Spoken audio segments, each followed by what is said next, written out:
In this question, you have to identify which of the following are not polymeric.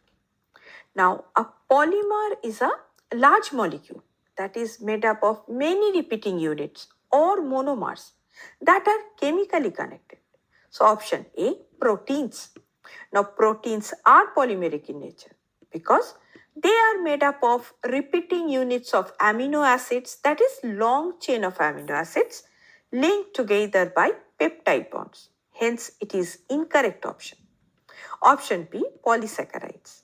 Now, this is also incorrect because polysaccharides are also polymeric as they are made up of repeating units of monosaccharides which are linked by glycosidic bonds.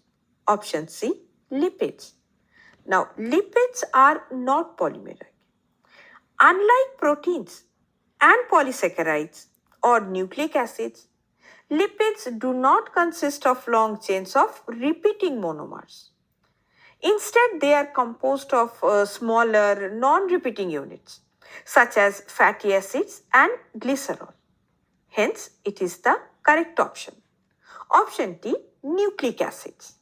Now, nucleic acids, that is DNA or RNA, are also polymeric because they consist of long chains of nucleotides or repeating units of nucleotides.